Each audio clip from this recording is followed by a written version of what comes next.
I've done this, so, you know, it was sort of like, you've made your bed, you need to lie in it. So I just said nothing, and I was released from hospital and put on daily medication.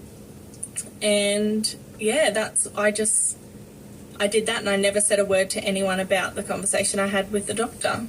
I just was in absolute denial. She might have been masking the cause of her illness, but she couldn't ignore the illness itself. The scare jolted Kate into taking control of her health and fitness in an attempt to start feeling better physically and mentally. I wanted to do something for myself, and I thought, you know, maybe if I start exercising and feeling better about myself, I'll feel better about our relationship, and that might sort of help if I'm, you know, happy within myself. So I'd been going to the gym and walking for quite a while, but after I was sick, my trainer at the time was like, you know, maybe you should amp up your exercise and like really start eating a lot better. And so that's what I did. So I was going to the gym all the time. The gym soon turned into Kate's second home. It was the relief she needed, and she loved it. It was also where she ran into Ali, a girl she'd known from back home who, well, hadn't left a great first impression. And I remember saying hello to her, and she didn't even say hello back. So I just thought, like, what a loser.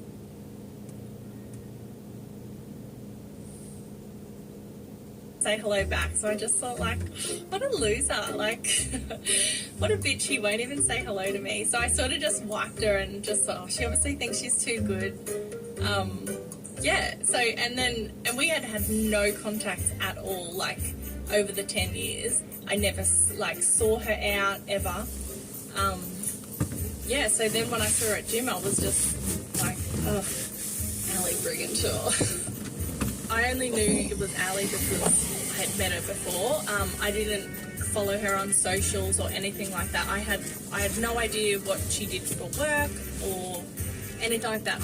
I always knew that she was really sporty, but yeah, it was a real non-event for me. But once we started talking, I remember saying to her, once we were at gym, I just said, oh, so like, what do you do for work?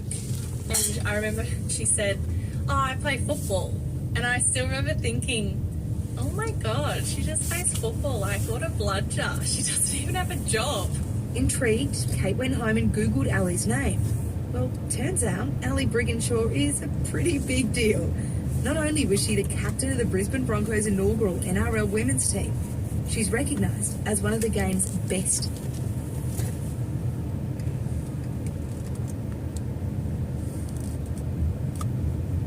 She's recognised as one of the game's best players. Then the next time I saw her, I was like, you did not tell me that you're, like, good at football. She's like, well, what am I meant to say? Look, I don't know what you're meant to say, but I look like a real idiot thinking, like, geez, this chick, she's just got no ambition. She just wants to play football. Get a job. Discovering this, Kate started thinking there might be a little more to Ali. And then she pulled a classic millennial move. She slid into her DMs. She sent me a DM after one of our trainings, and I think we were paired together for this one night to do an activity, and she had messaged me and said, like, oh, thanks for helping me, or it was just some sort of casual comment like that. And I don't know, I just thought it was strange, like, that she would message me and say,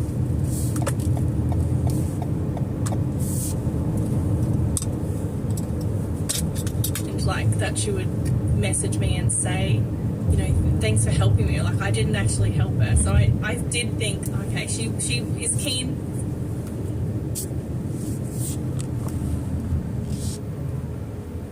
I did think, okay, she is keen for a conversation, which was fine. And it sort of just, it was as innocent as that. I did always sort of get a vibe that I felt like she was into me. She's always been very openly and confidently gay. I still remember thinking, like, what the hell? Like, this chick's, like, I was just sort of getting these vibes off her, and I just thought, does she know that I'm married? Like, does she know that I'm straight and that I have kids? But Kate had to admit she was flattered by the extra attention. it was a bit exciting, getting attention from someone else, because there wasn't that spark in my relationship. So yeah, it was definitely, I did start to reciprocate after a little while, and there would be a bit of flirting and a bit of banter backwards and forwards for sure. I wanted to spend time with her. Like, she was really fun, and we just would talk all the time, and it was just really good quality conversation.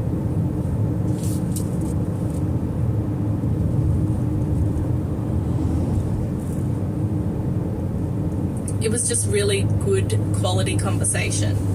Over the next few months, the two girls became fierce friends. For Kate, it was a wonderful escape.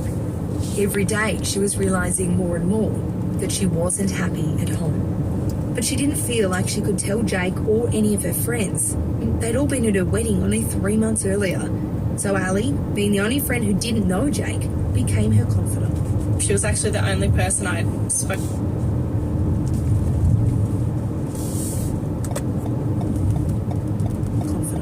She was actually the only person I spoke to about my relationship, and the struggles, that I felt in that relationship. I said to Ali, I want to leave Jake. I don't know how to do it, and I don't know what to say, and I don't want to ruin my family, but I don't know how I can live this life anymore. I don't want to live this life anymore. Like, I'm sad, but what do I do? And she never told me what to do or anything, but she said, you're the only one that can change your situation. Like, if you are not happy, this is your life. Kate knew she had to be honest with herself and Jake. So one afternoon, she decided it was time to bite the bullet. And I remember he was outside, and I walked up to him, and I stood there, and I just looked at him, and I was straight faced, and I just said, I don't love you anymore. And he just said, what? And his face just went white, and I just said, I'm not in love with you anymore. I can't be with you anymore. And he just started crying. And he said, what can I do? What have I done wrong? And I said, you haven't done anything wrong. It's me. And it's us. We haven't been happy for so long, and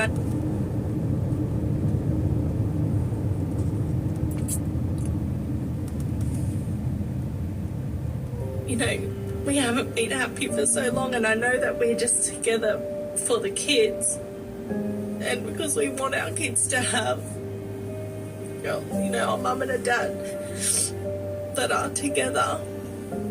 But I just can't do it anymore. I'm sorry. And it was awful. We went inside and we talked for a while. I wanted our family to stay together because,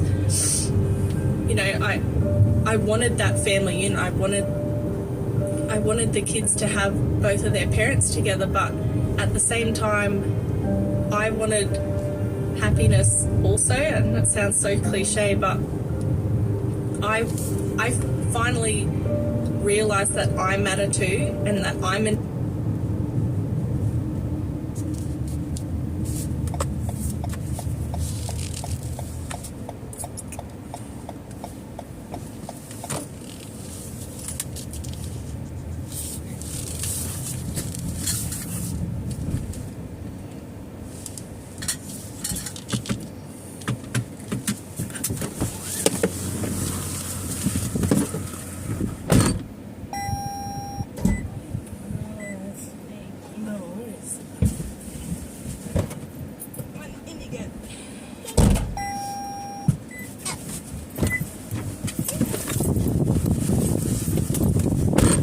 The code is 3655. 36.